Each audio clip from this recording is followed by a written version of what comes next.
I've got a question for you. It's for a good friend of mine who a number of years ago, let's say he was running a personal training business. And rather than buying 2 surf skis for him and his client, he bought a trailer with 10. And this is me, Suzy, back a number of years ago, because I just thought, why buy 2 when I can get a trailer and have 10 and take groups?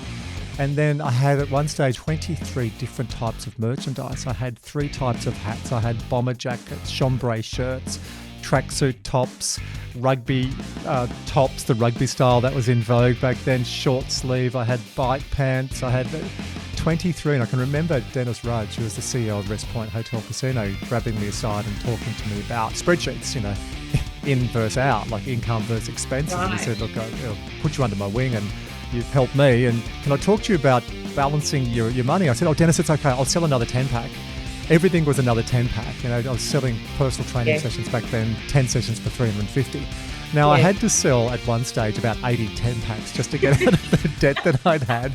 And it literally almost put me to bankruptcy. So I learned that I had to curve that a little bit because it was dangerous. Yeah. I've learnt the hard way too, Andrew, being a rose-coloured optimist, and it's not been until I've been through a couple of life challenges and I think it is partly maturity as well, that I still like to take risks. I'm clearly, as a coach, I say to my clients and I say to myself, I don't want to get to 80 or 90 and wish that I had a go at something. So I'm all for having a go at things, but I'm much more engaged in this defensive pessimism or basic risk mitigation now. How do you teach that for someone who's listening to this, who is overtly optimistic? They go, oh yeah, I don't need that, it'll be okay. I'll just sell another 10-pack. It's particularly relevant in high-risk situations. Like, you might not do that in every situation, but in high risk, and particularly if it's a health-related disease, and there have been some critiques of optimism where I think people, largely uninformed, I would say that it's dangerous to hold optimism or hope if you've got potentially a life-threatening illness.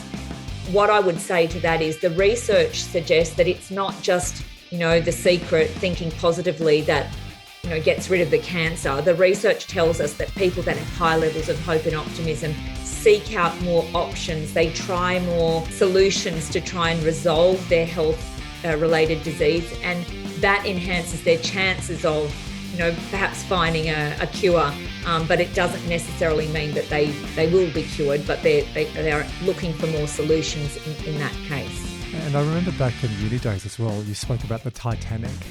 Yes. And with rose-coloured pessimism, I think that's one of the best examples I've ever heard. Yeah. Oh, yes, it's sort of... So I remember, right? So it sticks in all these years later. Exactly, yeah. So if we think about, there's lots of examples through history of rose-coloured optimists that have led to quite, significant disasters, really. So I think, the first thing is really, firstly, that self-reflection.